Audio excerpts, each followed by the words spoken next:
नमस्कार दोस्तों, आज हम बात करेंगे प्रसिद्ध मनोवैज्ञानिक कोलबर्ग के बारे में। इनका पूरा नाम है लॉरेंस कोलबर्ग और ये अमेरिका के प्रसिद्ध मनोवैज्ञानिक हैं। ठीक है, अमेरिकन मनोवैज्ञानिक। और इनका जो समय है वो लगभग 25 अक्टूबर 1927 को ये जन्म इनका हुआ था।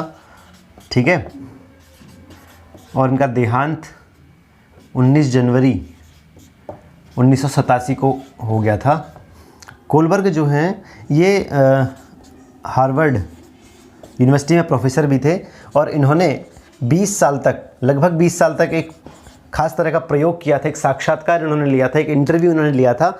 वो इंटरव्यू जो था वो बच्चों से इन्होंने लिया था। लगभग 4 साल से 20 साल तक के बच्चे उसमें थे, 4 साल से 13 साल तक के बच्चे उसमें थे और 20 सालों तक ये वो इंटरव्यू लेते रहे, वो ये प्रयोग करते रहे।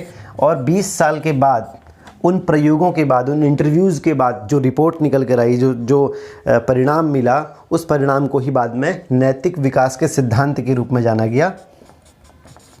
और यही सिद्धांत जो है ये कोलबर्ग प्रदत्त सिद्धांत माना गया, नैतिक विकास का सिद्धांत। ठीक है, अब ये इंटरव्यू जो इन्होंने लिया, वो इंटरव्यू का आधार क्या था? इंटरव्यू से पहले ये क्या करते थे, बच्चों को एकत्रित करते थे, खास आयु के वर्ग के बच्चों को एकत्रित करते थे। मान लीजिए 4 से लेकर के 10 साल के जो बच्चे हैं उनको इन्होंने इकट्ठा किया, बहुत सारे बच्चों को, और उनको एक कहानी सुनाई। तो कहानियाँ उनको सुनाते थे। वो कहानियाँ जो होती थी वो नैतिक मूल्यों पर आधारित होती थी और उसमें कई उलझनें होती थी। और उस कहानी को सुनाने के बाद वो उन बच्चों से उस कहानी से संबंधित कुछ प्रश्न पूछते थे, जो प्रश्न ही साक्षात्कार माना गया। उन प्रश्नों को ही साक्षात्कार माना गया। साक्षात्कार के रूप में उन प्रश्नों को पूछते थे और जो उत्तर वो बच्चे देते थे उन उत्तरों को ही इन्होंने अपने रिजल्ट के रूप में माना। ठीक है, अपने परिणाम के रूप में माना और उन्हीं उत्तरों से फिर इन्होंने अपने सिद्धांत को बनाया। 6 चरणों में इस सिद्धांत को बनाया, मतलब 3 चरण बनाए और तीनों में से प्रत्येक के अलग अलग चरण जो माने गए उनके बारे में भी हम समझेंगे। कहानियाँ कैसी थी, एक कहानी में उनमें से आपको बता दूँ, लगभग 11 कहानियाँ इन्होंने इनकी हैं और उनमें से एक कहानी मैं आपको बताता हूँ। ये कहानियाँ जो होती थी ये अलग अलग वर्ग के बच्चों को सुनाते थे और फिर देखते थे कि अलग अलग आयु वर्ग के बच्चे जो हैं उनके क्या आंसर देते हैं।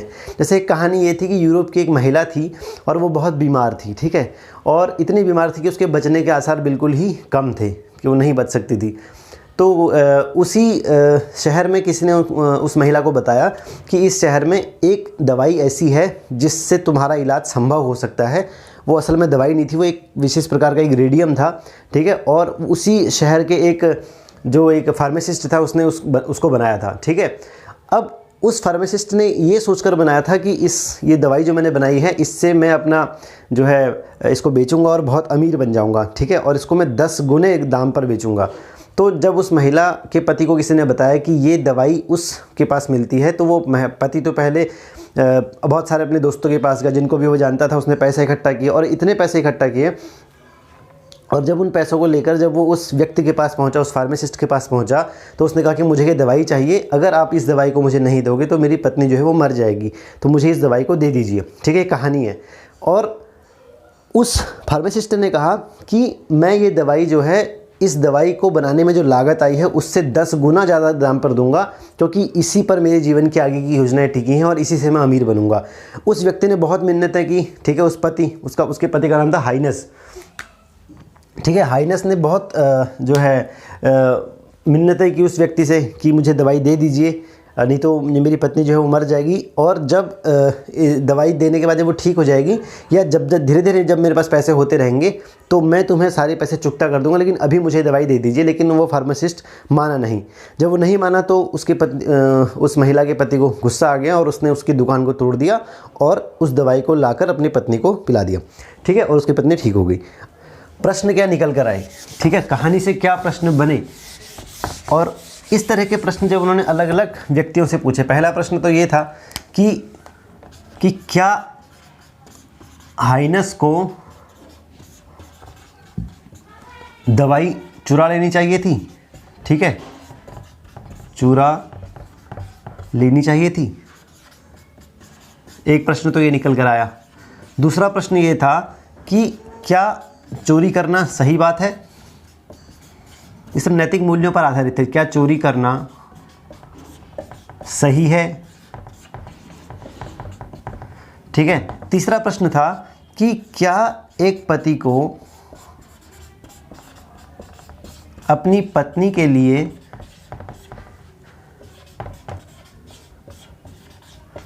चोरी करनी चाहिए? ठीक है, चोरी करनी चाहिए। चौथा प्रश्न था कि क्या एक दवाई विक्रेता को दवाई के इतने अधिक दाम लगाने चाहिए? ठीक है, जो 10 गुना ज़्यादा, मैं कहा कि उस फार्मासिस्ट ने कहा कि मैं इस दवाई को 10 गुना ज़्यादा दाम में बेचूंगा, तो क्या इतने अधिक दाम लगाने चाहिए? ठीक है। और पांचवा प्रश्न ये था कि क्या कोई इस तरह का कानून है, कोई विधि है जिससे कि इन दवाई बेचने वालों पर किसी प्रकार का कोई लगाम लगाया जा सके, किसी प्रकार की कोई लगाम लगाई जा सके, कोई प्रतिबंध लगाया जा सके कि आप इतने मूल्य तक ही इस दवाई को बेच सकते हैं। तो ये प्रश्न जो है अलग अलग, जो ये तो एक कहानी है, इस तरह की 11-12 कहानियाँ थी और अनेकों कहानियाँ थी, और उन कहानियों में से इस तरह के प्रश्न निकल कर आए जो नैतिक सिद्धांत पर आधारित थे, और फिर उन प्रश्नों को अलग अलग आयु वर्ग के बच्चों से पूछा गया, और जो संभावित उत्तर मिले उन उत्तरों के आधार पर ही नैतिक विकास का सिद्धांत मिला। आपको ये ध्यान में रखना है कि लगभग 20 साल तक वो ऐसा ही करते रहे। कोलबर्ग जो हैं वो 20 साल तक उन्होंने ये प्रयोग किए, कहानी सुनाओ और बच्चों से उत्तर लो, और 20 साल के बाद जो उन्होंने नैतिक विकास का सिद्धांत दिया, वो सिद्धांत जो है उसमें उन्होंने 3 चरण माने कि नैतिक, पियाजे के अनुसार ही वो मानते थे कि नैतिक सिद्धांत जो है, नैतिक विकास जो है वो चरणबद्ध तरीके से होता है, मतलब स्टेप्स में होता है, और ये जो सिद्धांत है, जो विकास है, ये सार्वभौमिक होता है, मतलब हर जगह इसको फॉलो किया जा सकता है। तो पहले कोलबर्ग ने 3 सिद्धांत दिए, और फिर 3 सिद्धांतों के ही अपने जो सब पार्ट्स हैं उनके अंदर के हर सिद्धांत के 2-2 चरण उन्होंने माने। उनको हम इस तरह समझते हैं। अब कोलबर्ग के द्वारा जो 3 अवस्थाएं बताई गई हैं, उसमें पहली अवस्था है पूर्व रूढ़िगत नैतिकता अवस्था। ठीक है, यानी कि प्री कन्वेंशनल लेवल। इसमें पूर्व रूढ़िगत नैतिकता स्तर जो होती है, ये बालक में 4 से 10 साल की आयु के बीच होती है। ठीक है, इसमें बालक किसी भी विषय वस्तु के बारे में सही या गलत का निर्णय खुद नहीं लेता, बल्कि दूसरे के द्वारा बनाए गए मानकों के आधार पर करता है। बालक इसमें किसी विषय वस्तु को अच्छा या बुरा उसके भौतिक परिणामों के आधार पर मानता है, और इसकी 2 अवस्थाएं पाई जाती हैं। प्रथम अवस्था में बालक सम्मानित व्यक्ति या माता पिता या शक्तिशाली जो होगा उससे, इनके प्रति सम्मान दिखाता है ताकि उसे सज़ा न मिल सके, उसे दंड न मिल सके। और दूसरी अवस्था में बालक में पुरस्कार की अभिप्रेरणा प्रबल होती है, जिसकी वजह से उसके अंदर दिखावे की योजना होती है, जिसमें बालक कार्यों में सहभागिता आदि दिखाता है। ठीक है, इस अवस्था के 2 चरण होते हैं। जैसा कि पहले बताया था कि 3 अवस्थाएं कोलबर्ग ने मानी हैं, और हर अवस्था के 2-2 चरण उन्होंने माने हैं। इस तरह से 6 चरण हो गए हैं। तो जो सबसे पहली अवस्था है उसके 2 चरण हैं। पहला चरण है दंड तथा आज्ञा पालन अभिमुखता, यानी कि इस चरण में क्या होता है कि बालकों के मन में आज्ञा पालन का भाव दंड पर आधारित होता है। इस अवस्था में बालकों में नैतिकता का ज्ञान होता है।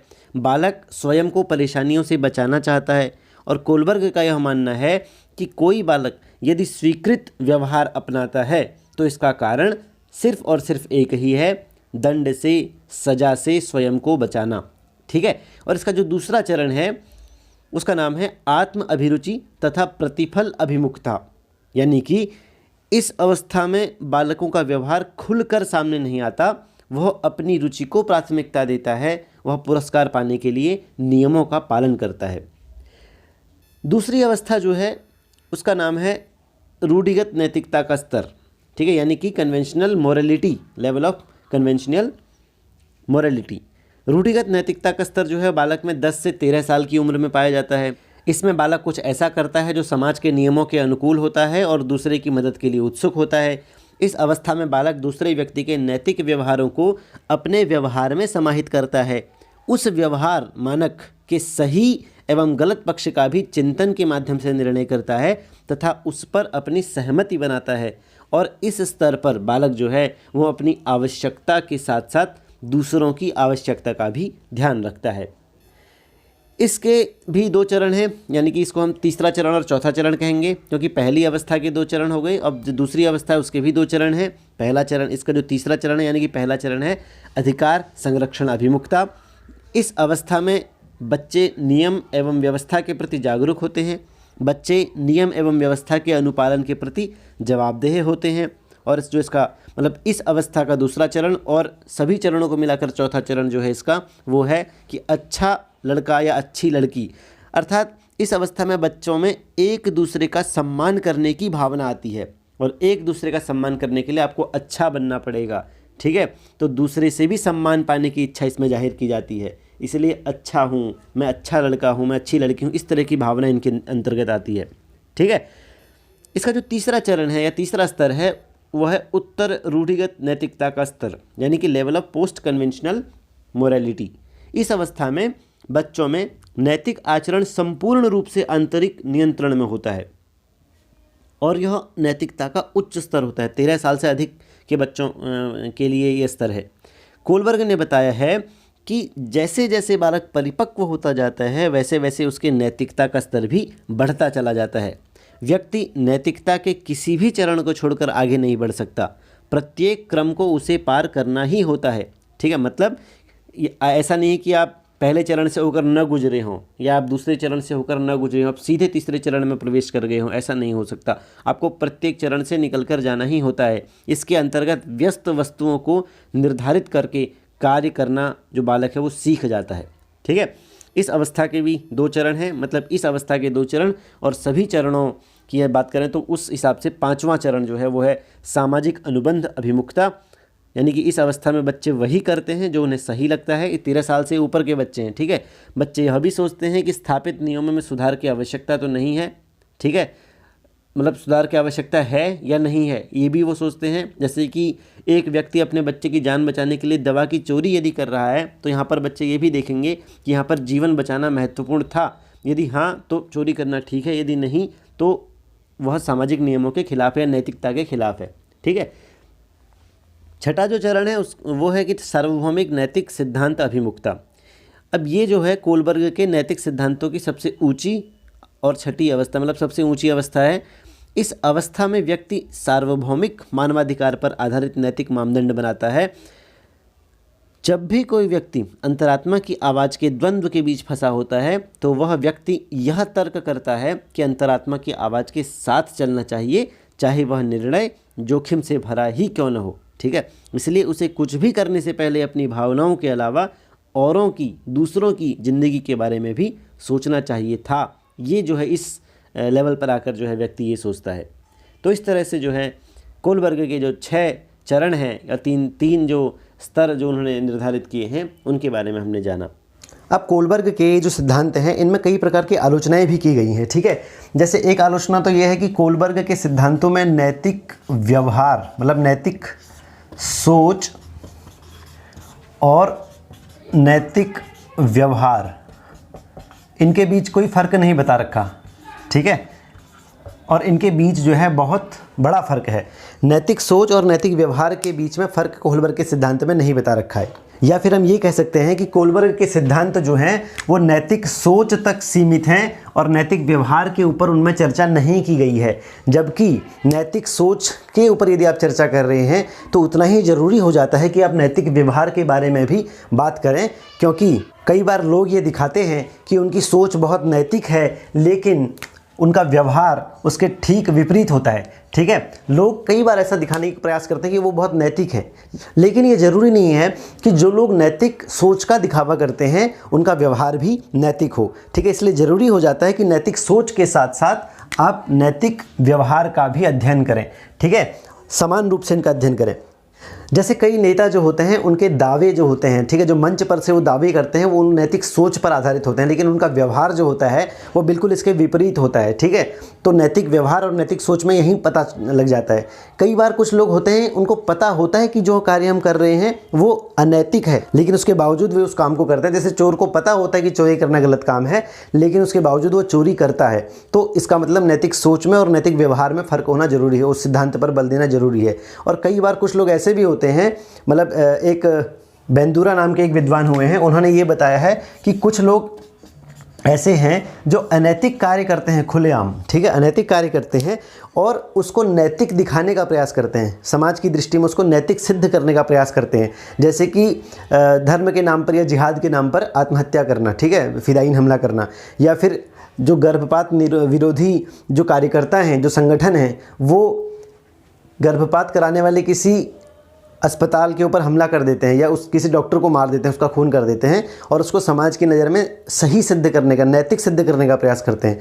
तो ये साफ साफ पता चलता है यहाँ से कि कोलबर्ग के सिद्धांतों में नैतिक सोच पर बल दिया गया है, जबकि नैतिक व्यवहार पर किसी प्रकार की कोई बात नहीं की गई है। और जबकि क्योंकि और ये ज़रूरी था कि नैतिक सोच पर यदि आप बात करें तो नैतिक व्यवहार के बारे में भी आपको बात करनी चाहिए। इसके अलावा कुछ आलोचकों का मानना ये है कि कोलबर्ग के सिद्धांतों में नैतिक मूल्यांकन का अभाव है, ठीक है, क्योंकि कोलबर्ग अपने नैतिक तर्कों को सिद्ध करने के लिए जिन कहानियों का प्रयोग करते हैं, जिन कहानियों को वो सुनाते हैं, उन कहानियों में बहुत सारी दुविधाएं होती हैं और उन कहानियों के आधार पर मूल्यांकन करना बहुत ही मुश्किल होता है, क्योंकि कोलबर्ग इतनी सारी दुविधाएं प्रस्तुत कर देते हैं और उन कहानियों में आने वाली दुविधाएं जो हैं वो असली ज़िंदगी की दुविधाओं से काफ़ी भिन्न होती हैं, अलग होती हैं, ठीक है। ये ज़रूरी नहीं है कि वो जो कहानी में दुविधाएं हमें बता रही हैं, जैसा कि उस महिला के पति के सामने दुविधा आ गई थी कि वो चोरी करे दवाई की या ना करे, ठीक है, तो वो दुविधाएँ असली रियल ज़िंदगी में आने वाली दुविधाओं से काफ़ी भिन्न होती हैं, अलग होती है। रियल में ऐसा हो भी सकता है और नहीं भी हो सकता, नहीं होने के चांसेस ज़्यादा हैं, ठीक है। तो ये है कि नैतिक मूल्यांकन हम नहीं कर सकते कोलबर्ग की कहानियों के आधार पर, तो नैतिक मूल्यांकन पर बहुत कम ध्यान दिया गया है कोलबर्ग के सिद्धांतों में। कोलबर्ग के सिद्धांतों की जो आलोचना है उसमें हम एक पॉइंट और जोड़ सकते हैं कि सांस्कृतिक और नैतिक तर्क, ठीक है, मतलब कोलबर्ग जो है वो मानते हैं कि उनके जो सिद्धांत हैं वो सार्वभौमिक हैं, मतलब सब पर समान रूप से लागू होते हैं, ठीक है। और कुछ आलोचक ये मानते हैं कि कोलबर्ग के जो सिद्धांत हैं वो सांस्कृतिक रूप से पक्षपाती हैं, मतलब संस्कृति विशेष के पक्ष में उन्होंने ये बात कही है, ठीक है।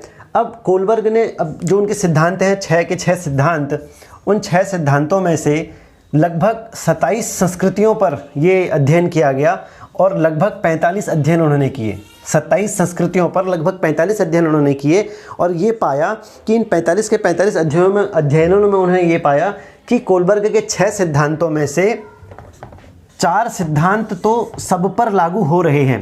तो इसका मतलब हम ये कह सकते हैं कि कोलबर्ग भी कुछ हद तक अपनी जगह पर ठीक है, ठीक है। जब वो कहते हैं कि मेरे सिद्धांत जो हैं वो सार्वभौमिक हैं, तो 6 सिद्धांतों में से 27 संस्कृतियों पर 45 अध्ययनों में ये पाया गया कि 6 सिद्धांतों में से 4 सिद्धांत जो हैं वो सब पर लागू हो रहे हैं, मतलब कि वो सार्वभौमिक थे। लेकिन जो 5वां और 6ठा सिद्धांत है वो किसी भी संस्कृति पर लागू नहीं हो रहा था। तो इसका मतलब उनके आलोचक भी ये ठीक बात कह रहे हैं कि कोलबर्ग के सिद्धांत जो हैं वो सांस्कृतिक रूप से पक्षपाती हैं, सब पर उनके सभी सिद्धांत सार्वभौमिक रूप से लागू नहीं होते, ठीक है। और कोलबर्ग की नैतिक मूल्यांकन व्यवस्था में ये पाया गया कि अन्य संस्कृतियों के जो उच्च नैतिक तर्क हैं वो इस सिद्धांत में समाहित नहीं है, इस व्यवस्था में नहीं आते हैं, ठीक है। अन्य संस्कृतियों के उच्च नैतिक तर्क जो हैं, उच्च नैतिक सिद्धांत जो हैं वो कोलबर्ग के सिद्धांतों में या कोलबर्ग की मूल्यांकन व्यवस्था के अंतर्गत नहीं आते हैं। और नैतिक चिंतन जितना कि कोलबर्ग ने सोचा था कि मेरे सिद्धांत जो हैं वो सार्वभौमिक हैं, ये पाया गया कि किसी संस्कृति विशेष में या किसी अलग अलग संस्कृतियों में इतने अच्छे सिद्धांत हैं जहाँ तक कोलबर्ग पहुँचे भी नहीं हैं, ठीक है। जैसे भारत में अगर आप आते हैं तो यहाँ पर प्रत्येक जीव में अहिंसा का भाव देखा जाता है, ठीक है। प्राणी और जीव को समान रूप से समझा जाता है, जीव की पवित्रता और जीव संसार की एकता का चिंतन यहाँ पर माना जाता है। जबकि इजराइल में आप जाएंगे तो वहाँ पर अपनी सुख सुविधाओं के लिए समुदाय की समता और सामूहिक सुख के चिंतन पर आधारित वहाँ की नैतिकता है, ठीक है। तो अलग अलग प्रकार की नैतिकताएं आपको देखने को मिलेंगी। तो कोलबर्ग का सिद्धांत अभी तक उस लेवल पर नहीं पहुँचा था जहाँ तक कि उन्होंने सोचा था कि नैतिक चिंतन यही हो सकता है, क्योंकि अलग अलग संस्कृतियों में नैतिकता के बहुत ऊंचे ऊंचे उदाहरण, बहुत महान सिद्धांत हमें देखने को मिल रहे हैं, ठीक है। तो हम ये कह सकते हैं कि यहाँ पर ये आलोचना में कुछ हद तक, मतलब लगभग अगर 60% तक अगर कोलबर्ग ठीक है तो 40% उनके आलोचक भी अपनी जगह पर ठीक हैं कि कोलबर्ग के सिद्धांत जो हैं वो सार्वभौमिक नहीं है। कोलबर्ग के सिद्धांतों की आलोचना यदि हम और करें तो एक पॉइंट ये निकल कर आता है कि परिवार और नैतिक विकास, इसमें कोलबर्ग भेद नहीं कर पाए हैं, ठीक है। परिवार और नैतिक विकास। कोलबर्ग का मानना ये है कि परिवार की प्रक्रियाएं जो हैं, परिवार के अंदर जो भी बातचीतें होती हैं उनमें बच्चों का नैतिक विकास नहीं हो सकता, या फिर उनका बच्चों के नैतिक विकास से कोई लेना देना है ही नहीं। ठीक है, मतलब परिवार की अंदर बच्चों को अपनी राय व्यक्त करने का उतना मौका नहीं मिल पाता है जितना कि बच्चों को अपने दोस्तों के साथ मिलता है। तो दोस्तों से बच्चों के अंदर नैतिक मूल्य विकसित होते हैं। ये सिद्धांत अपने आप में पूरी तरह से ठीक नहीं है। विकासवादी जो अन्य लोग हैं वो ये कहते हैं कि ऐसा ज़रूरी नहीं है, परिवार के जो माता पिता हैं या अन्य सदस्य हैं वो ये ख्याल रखते हैं कि उनके नैतिक मूल्य उनके बच्चों में भी आए। तो कोलबर्ग का सिद्धांत यहाँ पर पूरी तरह से फिट नहीं होता है। ठीक है, तो ये भी कुछ आलोचना उनके अन्य आलोचक करते हैं। और कोलबर्ग के सिद्धांतों पर अंतिम जो आलोचक हैं वो हैं गिलिगन। ठीक है, और उन्होंने कहा है कि कोलबर्ग के सिद्धांत जो हैं वो लिंग भेद पर आधारित हैं, लिंग भेद पर आधारित। ठीक है, गिलिगन का मानना है कि कोलबर्ग के सिद्धांत जो हैं वो पुरुष रिवाजों पर आधारित है। और पुरुष रिवाजों का मतलब है कि पुरुष जो होते हैं वो अपने सिद्धांतों को अपने संबंधों से ऊपर रखते हैं। ठीक है, जैसे परिवार का कोई बड़ा व्यक्ति है, कोई सबसे मुखिया जो परिवार का होगा, यदि वो पुरुष है, यदि उसने वो नियम बना देता है, कई बार वो यदि वो ये कहता है, और अक्सर ये पाया भी जाता है कहते हुए कि 10 बजे के बाद इस घर में कोई नहीं आएगा रात को। ठीक है, 10 बजे से पहले ही सबको पहुंचना होगा, चाहे उसका बेटा हो, चाहे उसका भाई हो या उसकी पत्नी हो। ठीक है, तो उसका ये कमिटमेंट ही ये बताता है कि पुरुष जो है वो अपने सिद्धांतों को अपने संबंधों से ऊपर रखते हैं। ठीक है, तो गिलिगन का ये मानना है कि जो कोलबर्ग के सिद्धांत हैं वो भी पुरुषों पर ही आश्रित हैं, और कोलबर्ग के जो सिद्धांत हैं वो न्याय पर ज़्यादा आश्रित हैं। ठीक है, बजाय की देखभाल के। ठीक है, संबंधों के। न्याय का मतलब है जैसे कहानियाँ उन्होंने सुनाई कि क्या उसको चोरी करनी चाहिए थी, क्या कोई ऐसा कानून है जिससे कि इन पर दवाई अधिक दाम पर बेचने वालों पर कोई प्रतिबंध लगाया जा सके। तो कोलबर्ग के नैतिकता के सिद्धांत जो हैं वो न्याय पर आधारित हैं, जबकि नैतिकता के सिद्धांत में, कोलबर्ग के नैतिकता के सिद्धांतों में देखभाल पर, आपसी संबंधों पर, ठीक है, आपसी भाईचारे पर, एक दूसरे से सहयोग की भावना पर कोई भी किसी भी तरह की बात नहीं की गई है। ठीक है, मतलब एक दूसरे की चिंता की भावना, एक दूसरे से जुड़ाव की भावना, इस पर कोई बात नहीं की गई है। और गिलिगन इसका प्रमुख कारण ये मानते हैं कि कोलबर्ग ने अपने जितने भी प्रयोग किए वो सब के सब पुरुषों पर ही किए, लड़कों पर ही किए। ठीक है, इसलिए उनके सिद्धांत में ये कमी रह गई कि सभी पुरुष, और कोलबर्ग खुद एक पुरुष हैं और सभी प्रयोग भी पुरुषों पर ही किए, तो उनका सिद्धांत जो निकल कर आया वो भी पुरुषों के सिद्धांत पर आधारित ही निकल कर आया। इसके बाद गिलिगन ने एक प्रयोग किया और उन्होंने 6 से लेकर 18 साल की लड़कियों पर ये प्रयोग किया। उन्होंने भी इस तरह के प्रश्न पूछे और उन्होंने ये पाया कि लड़कियां जो होती हैं वो सिद्धांतों को बाद में रखती हैं और संबंधों को पहले रखती हैं। ठीक है, अपने रिश्तों को पहले रखती हैं, रिश्तों के सामने अपने सिद्धांतों को वो दरकिनार कर सकती हैं। ये गिलिगन का मानना था कि लड़कियां जो होती हैं वो नैतिक सिद्धांतों या नैतिक दुविधाओं का निर्णय अपने आपसी संबंधों के आधार पर लेती हैं। ठीक है, तो ये हम कह सकते हैं कि जो कोलबर्ग का जो नियम है वो सिद्धांत है वह लिंग भेद पर आधारित है। ये एक गिलिगन नाम के एक आलोचक का मानना है। इनका पूरा नाम कैरोल गिलिगन है। तो इस तरह से हम कह सकते हैं कि जो लॉरेंस कोलबर्ग हैं उनके सिद्धांत को आज हमने अच्छी तरह से समझ लिया। ठीक है, और अब अगले पार्ट में मैं आपको पियाजे के सिद्धांत के बारे में विस्तृत रूप से बताऊंगा। तो उसका अगला पार्ट देखने के लिए आप सब्सक्राइब कीजिए इस चैनल को और बेल आइकन दबाना ना भूलिए, क्योंकि बेल आइकन दबाएंगे यदि आप तो अगली वीडियो आते ही आपके पास नोटिफिकेशन आ जाएगा। मिलते हैं नेक्स्ट वीडियो में। धन्यवाद।